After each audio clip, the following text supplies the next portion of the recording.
Well, I've been away, so I'm so sorry I haven't been recording my video for almost a year. Not almost, actually a year now. So I'm so sorry about that. This whole year I wasn't able to write at all. I was just very sick. I couldn't go to work. I had to stay at home. The sad thing was, in summertime it was so nice and hot and everything, but I was stuck in the house just listening to the bird, the bees and the insect. But hey, it was fun. My parent was really worried that I actually might have gone crazy. Actually today I want to talk to you about villain in novels.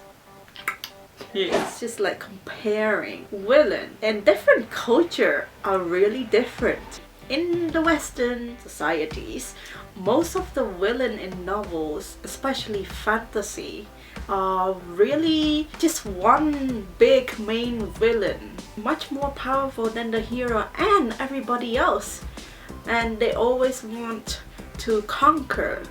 They just seem to be out of this world. They don't really seem to exist, kind of like in this world. It's like very exaggerated. You can see it through like really popular novel like Harry Potter, which is Lord Voldemort, that is the main villain. And then there's Lord of the Ring. The main boss is just like really evil, big, that could threaten the whole land. One ring to conquer all! But if you actually look at romance, there actually no villain. Most book doesn't have a villain. Book itself is just mostly about the girl meeting guy and the guy meeting the girl, and the emotional roller coaster of like them always missing each other or arguing and just like accepting the emotion that they have, and then at the end they end up together happily ever after. Especially if you look at comedy romance, that's like there's no villain at all. It's just their emotional roller coaster of the main character, like Princess Diary or Bridget Jones Diary. But most of those books doesn't have villain at all. Their villain is actually their self-esteem, their themselves actually, that's stopping them from doing the thing that they want. So it's more like a natural representation of the real life, because we're all kind of, sometimes it's our own kind of worst enemy and worst villain. Yeah. Another example which is really good is The Time Traveler's Wife. Oh my god, I love that book. It's such a tear-jerking novel. It's so beautifully written, and the emotional roller coaster with all, it's just so touching. It's fantasy because the title says time travel, but there's no villain in that story.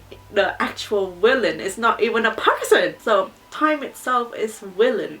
It's a good example to see that a villain doesn't have to be a person. It can be a subject, a thing, or even an animal. I've been reading a lot of Chinese novel, light novel, that is translated to English, and I have realized that most of the villain in the stories is not powerful, strong, or have anything special about. All of those villains are just the normal everyday people that you meet. There's a lot of ego going around. A lot of the Chinese version of storylines are mostly based on revenge, and especially family members. Like, they treat the main character like crap.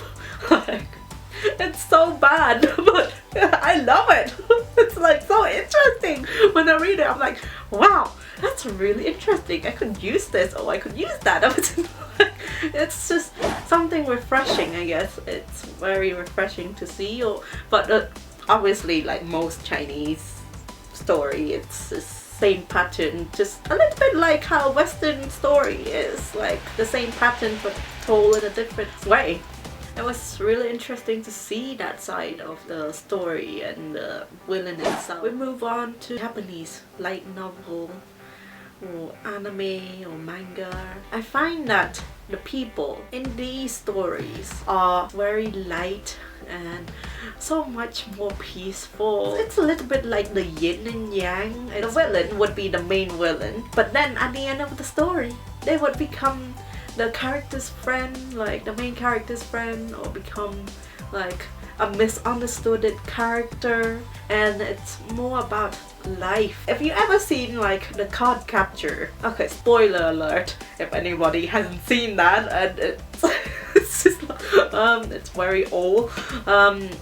Like the main villain was actually trying to train the girl to actually manage the card, so he was like the wise person, the guardian as well as the villain. So that's an interesting concept about how a villain might not be a villain at all. Everyone should like go and just try and look around, open your mind up to different books from different country or different culture, because it actually opened up your mind a lot, like on how different culture actually represent different stories. I actually would like to know like what book you have read like in other culture kind of stories, if there's any villain or anything else different that you found. Yeah, so let me know. I would like to hear from you. I hope you like this video. If you like, please give a thumbs up and please subscribe. I promise I will come back. I will come back every week. So see you. Bye.